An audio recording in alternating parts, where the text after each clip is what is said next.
thought you were talking about Tracy Morgan, man. What the hell's coming out? If ever there was a surname that sounded like it was invented by a smart press agent, it's Rock. What was the name on your birth certificate? Christopher Julius Rock III. Who was Alan Rock? Alan Rock was my grandfather. He's like probably the funniest guy I've ever known in my whole life. He was a Reverend Rock. And funny. Very funny, very, very, very funny. And it's weird because a lot of my comedic style is probably from my grandfather, a preacher, watching this guy preach and watching him. I used to watch him write his sermons. He never really wrote the sermon. He would just write the bullet points. And to this day, I don't really write jokes. I just write the bullet points and then I go. And my grandfather's a real complex guy. Like, okay, one side loves the Lord, other side killed a man for stepping in his front yard one time, okay? So, you know, like... What a heritage. Yes. Loved the Lord and flirted with every woman he saw. Like when I was a little kid, I thought he just knew all these women. Through his ministry. Like, hey! And he'd pull over and talk to them. You know, I love him to death. You know, that's my grandfather. He came up from South Carolina from New York. And then we moved to Bed-Stuy. So we moved from the hood to the ghetto. Bed-Stuy is a phenomenon. And played football in the snow and, you know, basketball in the park and, you know, and there was girls I couldn't get and, you know, it was a very normal childhood. I mean, you know, yes, my bike got stolen every year, and yes, there were drugs, but there's drugs everywhere. You know what I mean? There's crime everywhere. When I'm, you know, 15 on the street and say I'm hanging out on the corner with my friends and we end up in a police lineup. Was that a frequent occurrence? It happened a couple of times, and you're like just sitting there, and there's some white lady crying because somebody robbed her, and you're like, your life is hanging on a limb. You know, that was just Wednesday. You said I wanted to be president of the United States, but my mother kept telling me I was going to get shot in the head. Yes. Hmm? That is so true, man. When I was a kid, I wanted to be the president of the United States. That was my dream growing up. But my mother and my dad grew up during the Civil Rights era, and they saw people getting shot in the head with dreams like that. So I was actually, my mother said, hey, no, you don't want to be president. There's a part of me that thinks I could have really been something. There's 740 people in this room who think that you did. Real race. I'm like race, like nigga go home with sticks and signs in Brooklyn. In Brooklyn, New York. This is the thing they don't show you in movies. It's always like all the racism's down south. Like as soon as you get in Philly, it's like, hey, welcome, nigga, we love you. Come in. We love black people. How many blacks were there in your class? I was the only black boy in my grade for most of the time. And there was 3 black girls, and I wasn't cute to them. You would think, hey, it's just me. Come on, ladies. I was a little guy, too. Anyway, so I was a little skinny runt. So I would have probably if I was white, I'd have got my ass kicked, too. But, you know, being black just made it a little more exotic, you know. It's like, this is gourmet. Ooh, yeah. It sounds as if you were living too long. All about the physical. And the physical dictates the mental. And this is why short guys and skinny guys rule the world, because we overcompensate and try to put ourselves in a place where no one will ever kick my ass again. If you even raise your hand, you're fired. I don't care if somebody got shot in the middle of the show. If I can't get the crowd back, it is my fault. It's my responsibility to rock the house every single time, no matter what. It's kind of like being in the Matrix, man. Like, you kind of see the world a little different than everybody else. You certainly do. You see it a little quicker than people that aren't comedians. Quicker is part of it, too. Absolutely. And you're able to cut to. You know what I mean? Like you meet somebody and you can sum up every place this relationship's going. I think any good comedians like a little bit of a psychic. And if you tell them 3 things about you, they'll tell you 3 other things that you didn't even know, that you didn't tell them. Hey, how'd you know that?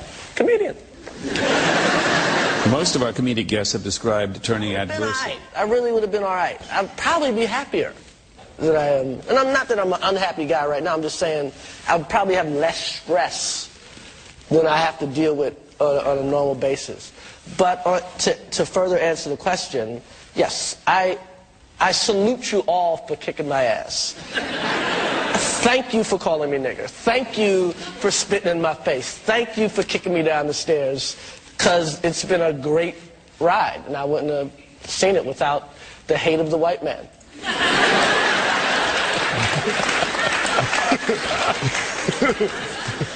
To white hate!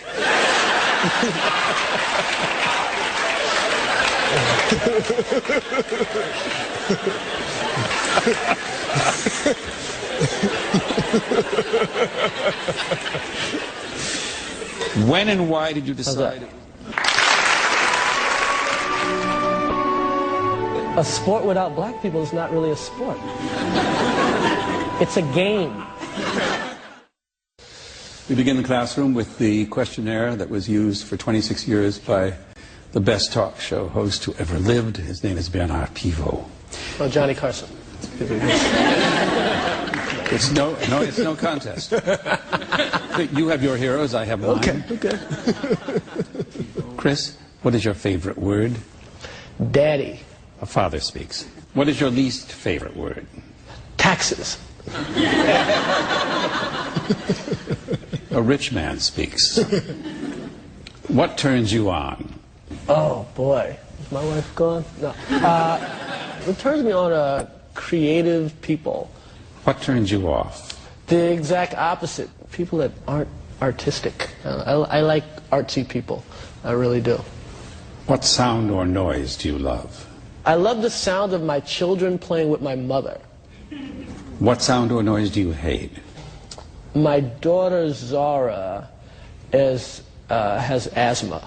And she has to get hooked up to this machine. Oh. I mean, it's not that serious, but it's like more precautionary, so I hate like the sound of her treatment machine. I can't take it.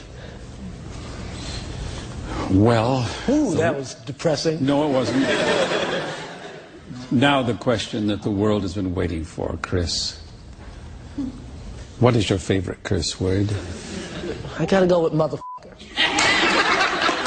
You know, my grandfather said motherfucker, my dad said motherfucker, I say motherfucker, and someday my daughters will say motherfucker. What profession other than your own would you like to attempt?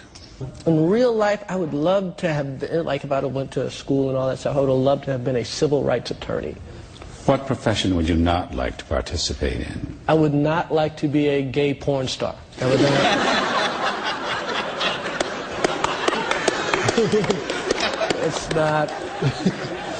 it's not good for me. My butt's hurting right now, sitting down all the time. I went too far. See? It was funny here, then I took it too far. If heaven exists, what would you like to hear God say when you arrive at the pearly gate? Oh, what would I like God to say at the pearly gates? Hey, man, come on, I'm going to meet Tupac right now. Might just happen that way. Just might happen. Here are your students. Boy. Hi, I'm Gail, and I'm a musical theater major. When you're writing a joke, how do you decipher what's funny and what's not? Do you just come up with it right away? I kind of never write a joke. I mean, every now and then I have a joke, but the stuff in my stand-up, Okay, here's a joke. It's the Michael Richards thing. They're trying to get rid of the word nigger. So what I did was call up my accountant and buy 800 shares of coon, just in case.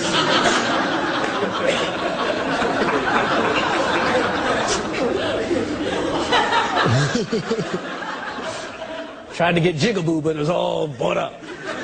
Now, that's like a boom, psh. That is a joke.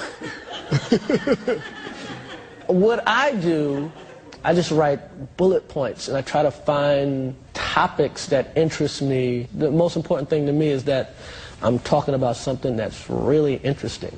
So those nights I'm in Cleveland, and it's February, and it's cold, and the audience isn't feeling it, I'm not up there talking about Denny's. I'm talking about something like close to the heart. I wish I had my BlackBerry on me, because I literally would go down the topics of like what I'm working on now. What am I working on?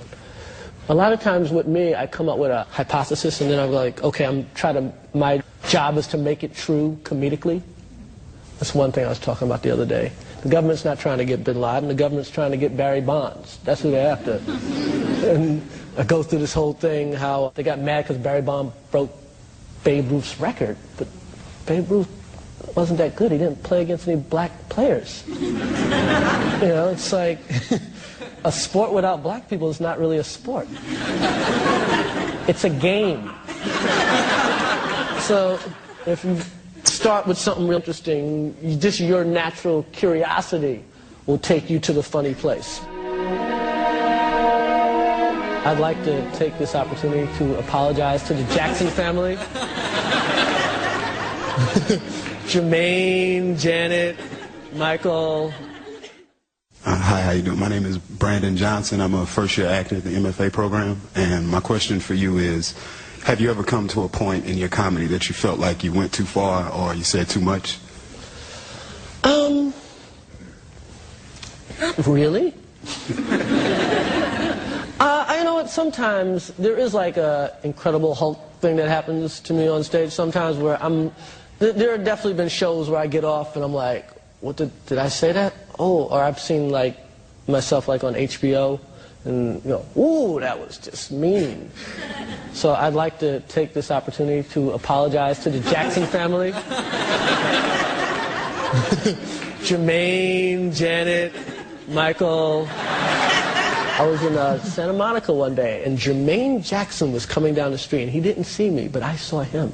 And I kind of like darted across the street like I was going to get my ass kicked. If you'd have told me when I was a kid I was going to be scared that the Jacksons were going to whip my ass. So I'd like to apologize to the Jackson clan, and I'm going to try to do my next special without a Michael Jackson joke. I'm going to give it a shot. Hi, my name is Delon Adams. I'm a first-year acting student here at the MFA program. And my question to you is, what are your biggest aspirations that you haven't achieved, and what future projects do you have in store? My biggest aspirations that I haven't achieved. I've done so much more than I ever thought I could pull off.